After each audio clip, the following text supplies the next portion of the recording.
Good evening and welcome to our Genesis study.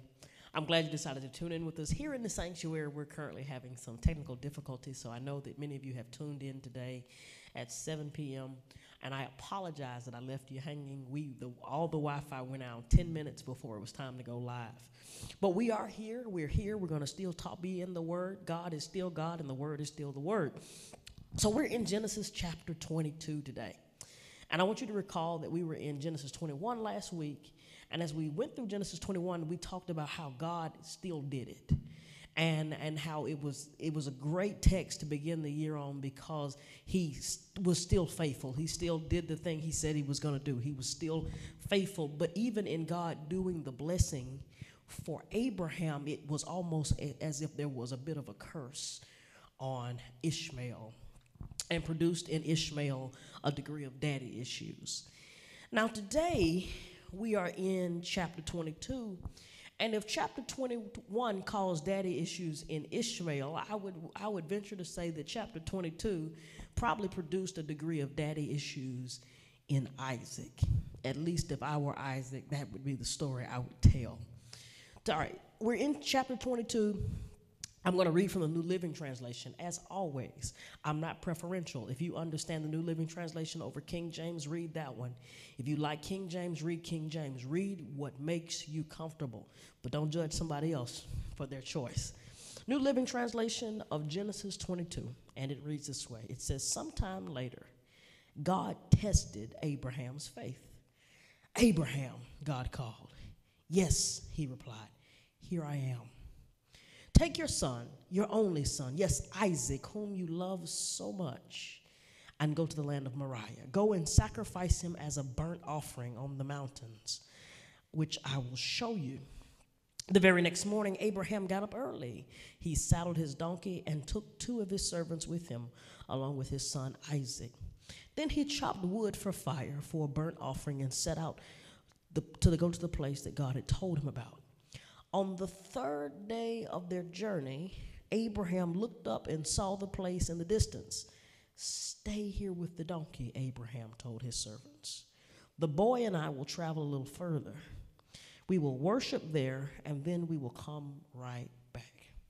So I'm sure you're familiar with this text. We've all, if we spend any reasonable amount of time in Sunday school or in Bible study or in just any Christian circle, you've heard about Abraham. If you've ever heard about faith talks, you've heard about Abraham, and specifically this text where God tells Abraham, take the very baby you prayed for about 100 years and kill him. There have been criminals who have been on Dateline who said that God told them to do the same thing, who we all say are loony and insane, but there is something different, something peculiar about Abraham and Isaac in this situation and the way that God has set this moment up to be something we're still talking about 6,000 years later. Now, what I want us to know, I want us to be very well aware of this, is that this was not a test of Abraham's wits.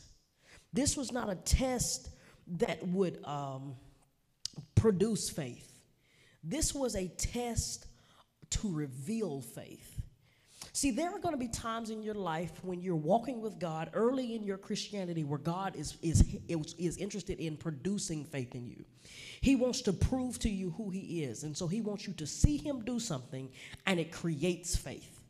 This is not that situation. This situation is asking him, is testing and revealing whether there is faith present. Because if I see God put $100 in my hand and I don't have the $100, that would create a level of faith in me.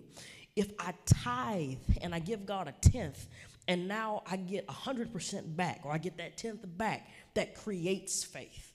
But if I have to take the thing that is nearest and dearest to my heart, if I have to take the thing that I love the most, the thing that I cherish so deeply, and I'm willing to give it back to God, that doesn't create faith. It reveals the faith that is already embedded. And you can't reveal something that's not there. Now, I want us to go back in our journey as we've been dealing with Abraham over the last several weeks. You remember I've pointed out every time Abraham falls. Every time Abraham has messed up, I've made it apparent to you. I wanted to make sure that you understood that Abraham was not perfect. Every time he lied, I made sure we stopped there, we parked there, we talked about it. Every time Abraham said that she was my sister and not his wife, I told you that I wanted you to see it. Every time that he seemed like he didn't have faith in God, I want you to see this, because faith is not built in a moment. Faith is not built out of happenstance. I may believe Christ died on the cross for my sins, but lifelong enduring faith that makes it to Hebrews 11 is built over a lifetime. And I take it I don't think it's any accident that Abraham is like over 100 years old, that God then tests his faith. And I want to encourage you that we want to be growing in our faith. And you can't put the expectation of your faith as Abraham if you're in your first quarter. If you're 10 years old, 20 years old, 30 years old, he's been walking with God for over 100 years. He's gotten a deeper experience at every level of his life. And now God is truly asking, can I make you my friend? If you'll recall, several weeks ago, I mentioned to you that God was making this thing flesh to Abraham. Now, in order for something to be made flesh in your life, you've got to relate to God. And so something has to be similar in your experience with God. And so as we tiptoe through the scriptures in just a second, I want you to be thinking of, where does this sound familiar? And I'm going to pull out some points, but I want you to be taking notes. Where do these things sound familiar? Where have I heard these things outside of Abraham's story? And I want you to see something. You'll be really surprised. So let's read it again. It says, sometime later, God tested Abraham's faith. Abraham, God called. Yes, he replied. Here I am. Take your son, your only son. Yes, Isaac, whom you love so much. Go to the land of Moriah. All right, pause. Who has to take his son, his only son, and deliver him up to a place of sacrifice? It's a really easy question. I want you to think about it. It's a really easy question. Take his son, his only son. Now, I know you might be sitting at home, you're like, but that's not your only son. You had another boy that his name was Ishmael. That's not your only son. And I want us to pause there. Because the English translation, when we see begotten, we assume that begotten means came from. But the Hebrew word, every time we see only begotten son, whether it's Abraham or it's Jesus, or God talking about Jesus, that means it's a classification. So your only son in this class, okay? And so when we see that Hebrew word, that when it occurs in our Bible, I know we've been reading it for years and years and years as if it were to mean that it's the only child that God begat, or the only child that Abraham begat, as if it were the only child that would come from him. But really it means it's the only child in this class. So Jesus is in the same class as God. Isaac is in the same class as Abraham. Same reason we say he's the God of Abraham, Isaac, and Jacob. Okay, they're in the same class. The class of their class of genealogy is the same. It does not put down Ishmael. It doesn't put down any of the kids that he has with Keturah later. All of them are Abraham's seed. They're all Abraham's children, but the one that is in the class with Abraham, the one that is on the same level with Abraham as far as God is concerned, is Isaac. And I want us to think in this way, because I know we don't like the idea of a parent having favorites. But when it's time to pass a mantle, or it's time to pass on a leadership position, or you want to pass on your inheritance, while you may be able to leave something for all your children, there is somebody you're going to give the reins to. And you can't give everybody the control stake. Everybody doesn't have what it has to lead or to be you in the next generation. And so at some point there's a determination, there's a decision that has to be made that says the class is a different class. It doesn't mean that he doesn't love Ishmael. It doesn't mean that God doesn't love all of his children. What it means is that this specific child is in a class of his own, okay? So he says, take your son, your only son, yes, Isaac, whom you love so much, and go to the land of Moriah. Go and sacrifice him as your burnt offering on one of the mountains, which I will show you. The very next morning, Abraham got up early. He saddled his donkey and took 2 of his servants with him, along with his son Isaac. Then he chopped wood for a fire for a burnt offering and set out for a place God told him about. On the 3rd day of their journey, Abraham looked up and saw the place in the distance. He says, "Stay there with the donkey." Abraham told his servants, "The boy and I will travel a little further. We will worship there, and then we will come right back." So I want you to see this. He says he saddled his donkey. He chopped wood. He prepared for the journey. Now, I want you to think about this. Abraham is one of the wealthiest men on the earth at this time. And as he's one of the wealthiest men on the earth at this time, and he's got a house full of thousands of servants, it is not a common practice for him to go and cut wood and saddle his own donkey. He's a sheik for his age, okay? That's like the equivalent of the king of his house. He doesn't have to do these things on a normal basis.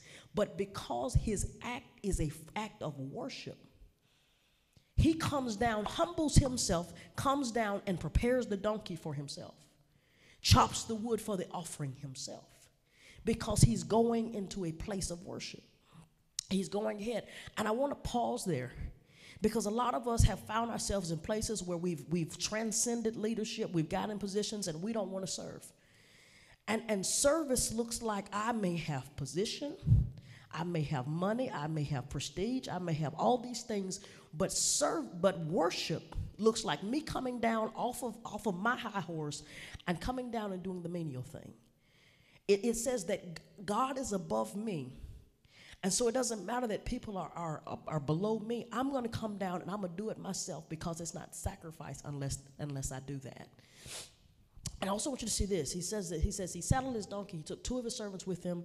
Him and Isaac, they chopped wood for a burnt offering. They set the place that God told them about. Then when they get there on the 3rd day of their journey, it says, "Stay here with the donkey," Abraham told the servants. Mark these words. He says, "The boy and I will travel a little further. We will worship there. Then we will come right back." Now I want us to think about this. Now, there's a lot at play right here.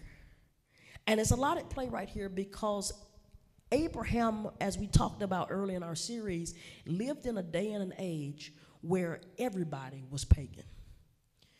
And human sacrifice was normal for all the other religions. And I would believe, and many commentators believe, that Abraham believed God was different. Now, God has asked him to do the same thing that all these pagan religions are doing, all these demon-led religions are doing. He says, "Go and sacrifice your kid." That was normal in that day.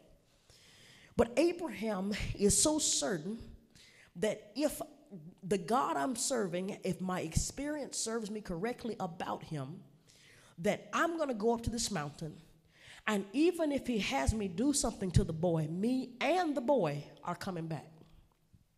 Now, God has told him, "Go up to the mountain. We're going to go make a sacrifice, and the boy is the sacrifice." But Abraham's revealing belief that's on the inside of him says, "I've encountered God so much, I've walked with God so much that I hear what he's saying, but his character will not allow me to believe that I will come back empty-handed." I guess what I'm trying to get you to see is that there are some times that God will tell you to do something that makes no sense. It looks like it will destroy your promise. Remember, the promise is that Isaac is the boy. Isaac is the child the promise will come down from. He can't be father of many nations without Isaac. He cannot have the promise without Isaac. And so his belief is that if God is exactly who God says he is, that even if he has me put this boy on this altar, even if he has me slit his throat, even if I watch him squirm and gasp for air, even if he has me set him on fire, that me and the boy are coming back. I hope you're understanding what I'm saying. I guess what I want you to see is that if you will be obedient and you'll do the thing that doesn't make sense after God said it, if you can believe that your experience with God is so true and so faithful that God is going to still deliver you out of situations that look bleak, God will have you walk in the rooms that look like you're doing self-sabotage. He'll have you reach out to people and hang out with people that look like they will hurt your image. God will have you walk off jobs that seem like it's going to be to your detriment. He'll have you walk away from positions and friendships that are supposed to connect you. But you've got to walk into the thing that God told you to do and believe that your experience with him will have you come out with what it does not make sense for you to come out with, because you know that God is a God that he should not lie.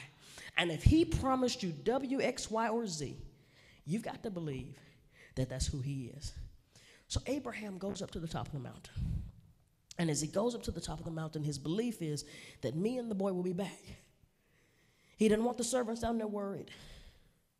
He doesn't have an idea. He doesn't believe that anything is going to change. He knows that this is hard. And it's not like he's going up there to scapegoat God. He takes the knife with him, the scripture says. He takes the wood with him. He takes the preparations for the fire with him. He's willing to be obedient to the very end, although this is the very part of his heart that he's prayed for, begged God for all of his life. And I know we empathize with him, but can we really sit down at a place where we say we really understand that? Because how many of us would truly give up the thing we prayed for, you know? And so to some of us, that's not a child. But to some of us, that might be the house. To some of us, that might be the friendship we begged God for. To some of us, that might be the job that we waited for all this time for. And now God is asking you to be bold with the very person that asked you to come in there. For some of us, it is our reputation that we have worked to remediate over time. And if we can sit down here for a while, God was present in your prayer closet when you asked for it in the beginning, because he promised that he would fix it. And so I want to ask you the question, does your faith cut off when God asks you to step out? Does your faith stop when God asks you to go places that do not make sense? Do we stop praying when it gets dark? I want you to go with me quickly to the beginning of the Bible. Remember, in the beginning, God created the heavens and the earth was formless and it was void. It was dark. It was dark. It was the midnight of creation. It was before the sun ever rose, before a star was ever hung in the sky, before a blade of grass ever made its entry into the world. It was dark. And it was in the darkness that God was hovering over the face of the deep. It was in the dark moment that God was present. And I think often, and I think I've said this before, we think that the absence of light means the absence of God, but that's farther from the truth. Because God's original habitat was darkness. He only created life so creation could see what he might feel like. And so a lot of us think that when life gets dark and it gets hard and it's frustrating and God is asking us to do something that doesn't make sense, that plausibly, God couldn't be in it. How would God ask me to go and do this? My baby sister worked for the last 9 months in a hellhole. How could God call me there? Tear up my car, got me getting out of my bed in the middle of the night. How could God have me be here with people who I know are looking me in the face and having racist thoughts? How could that be God? But the absence of light is not the absence of God. Because God only created light so that we would feel him. He had then again made it flesh to us. And so Abraham is in this midnight. He's in this moment where it's dark, it's dim, it's dismal in his life, because he's walking with his son. Not the counterfeit, but the promise baby. The one that brought hope back to his marriage. He's walking with his son up this hill, and he's raised Isaac right. Isaac knows how this goes. This is not the first time they've gone up the mountain to worship. They've made sacrifices to God, so much so that Isaac says, God, hey, Daddy, where's the animal? Because we've got the fire, we've got the wood, We've got all the things that we're supposed to do to make a sacrifice to God. I'm not a foreigner to sacrifices. Where's the sacrifice, Daddy? And Abraham says, God will provide. But something happened today that I struggled with. I struggled with because for the first time in my life, I noticed that in the Hebrew, it repeated itself. When he says we're going up the mountain, the Hebrew repeats itself as if Isaac was aware that he was the sacrifice. And I struggled in my study time because Isaac goes up the hill full aware that he's the sacrifice after he asks his dad, where's the sacrifice? And Isaac's not a baby, but he doesn't fight his daddy. And so I sat down in the text today because this was the picture of what submission looked like. He was able to follow his dad even if it meant he would die. And biblical submission, I'm not talking about submission where nobody's submitted to God, but biblical submission looks like this. God gives a word. The man of the house hears the word, obeys. He gives the word to everybody among him, and even if it means it's to their detriment, even if it looks ugly, if it looks bleak, and even if it costs me, I've got to fall in line. Now remember, a couple of seconds ago I told you I want you to watch some other things. Who else went up a hill? Well aware that he was walking to his death. And doesn't turn around, doesn't quit. He's in the garden, he's weeping, but he still gets up. He still goes up the hill, and as he still goes up the hill, he's believing that if there were another way, you would deliver me from it. But if there weren't, I'm still going to go up the hill because I'm submitted. I'm submitting to you, God. And I want to pressure us, I want to push us, because I would not be a faithful teacher of the gospel if I said to you, you don't have to submit to what God said. There will be times when God says something and it's uncomfortable. There will be times when God says something and it's going to cost you. There will be times when your walk with God is not pretty.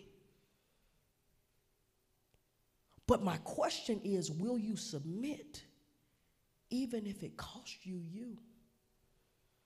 And maybe it doesn't cost your life, but what if it costs your reputation? What if it costs you your idea or your image of who you are? What if it costs you your picture, your vision of who you think you are? Because Isaac goes up there, the Hebrew would suggest, and he knew. But he submitted to his father because his father was submitted to God.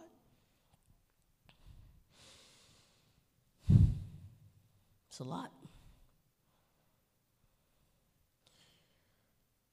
So verse 8, let's go back there. Verse 6, actually. He says, so Abraham placed the wood for the burnt offering on Isaac's shoulders, while he himself carried the fire and the knife. As the two of them walked on together, Isaac turned to Abraham and said, Father. Yes, my son, Abraham replied. We have the fire and the wood, the boy said. But where is the sheep for the burnt offering? And this is where he says it. He says, God will provide a sheep for the burnt offering, my son. Abraham answered, and they both walked together. They walked in agreement, as the Hebrew would suggest. When they arrived at the place where God had told him to go, Abraham built an altar and arranged the wood on it. Then he tied his son Isaac and laid him on the altar on top of the wood. And Abraham picked up the knife to kill his son as a sacrifice. At that moment, the angel of the Lord called to him from heaven. I'm going to pause right there. So he walks up there, they're in agreement. He walks up there, and as they're in agreement, I want y'all to see this, that being in agreement with something doesn't mean that it feels good. Being in agreement, getting in agreement, being united as God has called us to be, as the church, as families, as people who call themselves Christians, doesn't mean that we have to be comfortable. They walk up the hill in agreement. And as they walk up the hill in agreement, I want you to notice this. He says, God will provide the sheep for the sacrifice. Now, he's aware God has said, sacrifice your boy. He's going to go up the mountain. He's going to put him on the altar. He's going to do all the stuff God said do. But Abraham is still believing that I'm not going to walk out of this situation empty-handed. I'm not going to leave here without my promise. And I want us to see here, and I want you to plant your feet. I'm going to plant mine. That when God makes you a promise, even if his instructions seem counterintuitive to where you would be going, you've got to still come out believing the promiser over the promise. Because if Abraham would have gone up the hill believing Isaac is the child that you have promised me, and I will not kill the child you have promised me, because he's the promise, it would negate the fact that his relationship was with the promisor. Okay? And so if my relationship with the promisor is negative, if it's gone, if my relationship with the one who promised is gone, I can get one promise. But if I still have a relationship with the promisor, how many more promises can I get if I follow the directions of the one who promised? And the problem a lot of us fall into when God begins to test us, that we hold on to the promise over our relationship with the one that promised. And so Abraham is believing that the promise is true. He's believing that God has made the promise, but his relationship with the promisor is so much stronger that he's willing to follow the directions. I hope you hear me. Follow the directions, even though it's counterintuitive. So he goes up the mountain. He says when they arrived, God told me, he built the altar and arranged the wood on it. Then he tied Isaac up. It's getting hot. We're getting close. God, where are you? I spent my whole 2021, or at least half of it. God, where are you? I'm being obedient. Why is it getting hot in here? He's tied up on the altar, laid him on the top of the wood. And then Abraham picks up the knife. Now, let me break this down. When you were to do a burnt sacrifice, the way a burnt offering worked is you didn't just set it on fire and it squirmed. A burnt offering was a sacrifice for sin. And so you would take the lamb that you raised and you had a relationship with, and you would slit its throat. And it would slowly bleed out on the altar as the blood ran under the altar. And it would squirm, and it would cry in agony, and then it would begin to gasp for air. And then once it had bled all out, then you set it on fire. And the fire from heaven would come down and consume it if God accepted it. So he was prepared not only to kill his boy. This wasn't a quick one-off. This wasn't shooting him in the head. This wasn't stabbing him. This was to watch him suffer.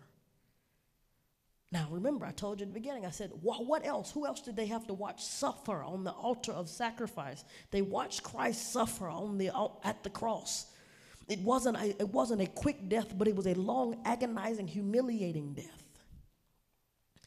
So he was prepared there to slit his throat and to watch him die, because he believed that God was going to have to do something. He believed that God was going to be faithful. He believed that God was going to do the very thing he promised, even though it didn't make sense.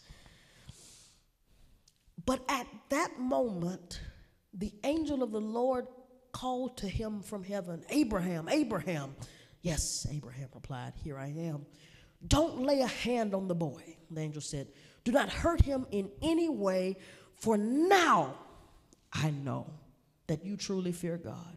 You have not withheld from me even your son, your only son. He says, but now I see that you truly hold me as your God.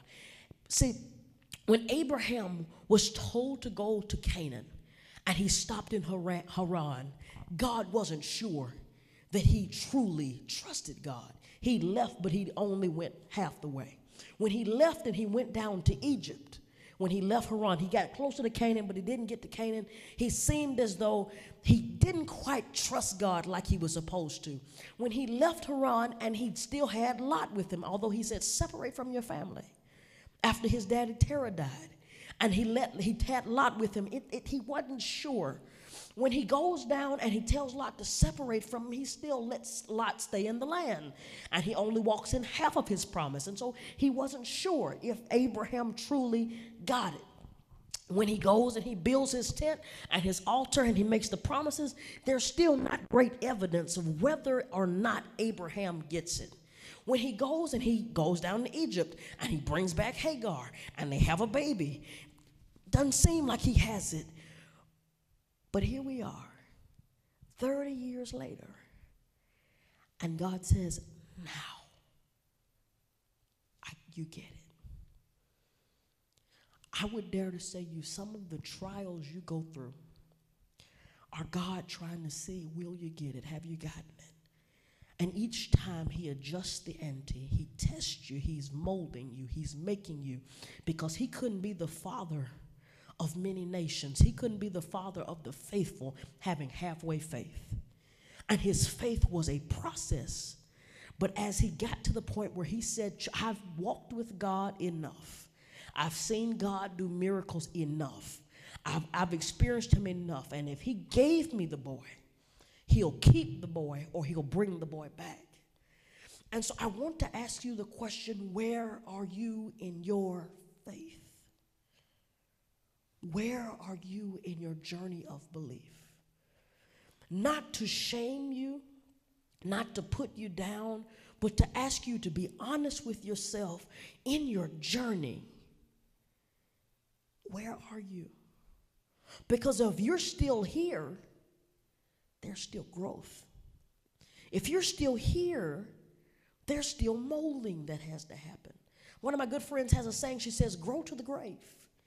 And I think although she didn't get that out of the Bible, it's a biblical concept. We grow from the time of conception to the time of being placed in our burial plot because we are being molded into who God would have us to be. All right, let's keep going. Verse 17, I will certainly bless you. I will multiply your descendants beyond number, like the stars of the sky and the sand of the seashore. Your descendants will conquer the cities of their enemies, and through your descendants, all the nations of the earth will be blessed. All because you have obeyed me. I want you to see this. The first time God makes this decree to him, he says, Abraham, I'm going to make you the father. I'm going to make you the father of a nation. Second time God declares this, when we got to it a few chapters later, he says, Abraham, I'm going to make you the father of many nations. And now, in his complete obedience to God, he says, Abraham, the entire earth, all the nations of the earth will be blessed through you because you have obeyed me. I want you to see something. Our obedience, how quickly we obey, how well we obey, how willingly we obey, it gives us a degree of blessing. And the more we obey God, the more God can trust us with, and the more blessing will come with it. When you're half obedient, you get half blessings. When you're partially obedient, you get a partial blessing. But when you're completely obedient, God ups the ante. If there's anything that God honors, is he honors your faithfulness. He honors your obedience over your sacrifice. So his obedience over the fact that he was going to kill the child, God didn't need him to kill Isaac. He wanted to see, would he be obedient? Would he trust him? Okay, here we go. And through your descendants, all the nations of the earth will be blessed, all because you have obeyed me. Then they returned to the servants and traveled back to Beersheba, where Abraham continued to live. Soon after this, Abraham heard that Milcah, his brother Nahor's wife, had borne Nahor 8 sons. The oldest was named Uz, the second was named Buz, followed by Kemuel, the ancestor of the Arameans, Kasid, Hazo, Pildash, Zilpah, Bethuel. Bethuel became the father of Rebekah. Keep that in mind. In addition to these 8 sons from Milcah, Nahor had 4 other children with his concubine Rimmah, and they were Tebah, Gaham, Tahash, and Maacah. I was like, God, what's the point of tagging all that on the end? Why did you need to tell us all that about all these people at the end of this? What was the point of that? Because if we're not careful, if you're in Abraham's shoes, If you done been on the top of the mountain, you could get mad at God. You could get mad at God because you could say, you gave me one, talking about a promise, and you wanted to make me give him up, and now you're over here blessing my brother with others. But if I were Abraham and I just had this experience with God, the godly response to that is, he's got 12 over here. But with that one, God said the whole world to be blessed. And so I want to tell you that your perspective on your blessing has to be a God perspective and not an earthly perspective, because an earthly perspective would say, he got 12 kids over here and I'm over here struggling with one. I can't talk to the other one. But through that one, God is going to bless the entire earth. And so where I want you to sit this evening is that I know there's something God has been saying to do. I know there's something God has been saying, pushing you in the direction of, my question is, will you be obedient? Is he going to have to ask you 30 times before you do it? Will you be obedient? Because your obedience is what will bless you. Your obedience, trusting God when it doesn't make sense, is where your blessing will come from. I don't care how hard you work. I don't care how many jobs you get. I don't care how much you try to do. If it's out of the will of God and God didn't say go there and he told you to do that over there, your work is meaningless. What did God say do? I don't care how uncomfortable it is, how painful it may be, how opposite it is. Y'all remember what happened to Jonah? He said, go to Nineveh and preach the gospel. Jonah wanted to go anywhere but Nineveh and preach the gospel, and he got himself put in the belly of a fish until he said, fine, I'll go. Go where God said go. Do what God said do, and you don't have to worry about the rest. I want to invite you to pray with me this evening. God, we thank you for the word. We thank you that the word has been made flesh, not just in the life of Abraham, but in our lives. That you breathed a word that would change us, that would feed us, that would fill us, that would give us all that we need, God. But God, my prayer for each and every listener, each and every watcher, God, is that there would be something on the inside of them that would make them willing and obedient, that would make them ready to move, ready to obey you, God. There are hearts who want to see your glory in the earth, God, and we realize it is tied not to our sacrifice, but to our obedience. And so, God, we thank you for the word. We thank you for a model in Abraham, a model in Jesus, a model in Isaac, God. But now I pray that you would make it walk and talk in our everyday lives, God. We want to touch you. We want to feel you. We want to see your goodness in even this age. So, God, we thank you. We praise you for all that you are and all that you do. In Jesus' name, amen. I'll see you next week. Y'all be blessed.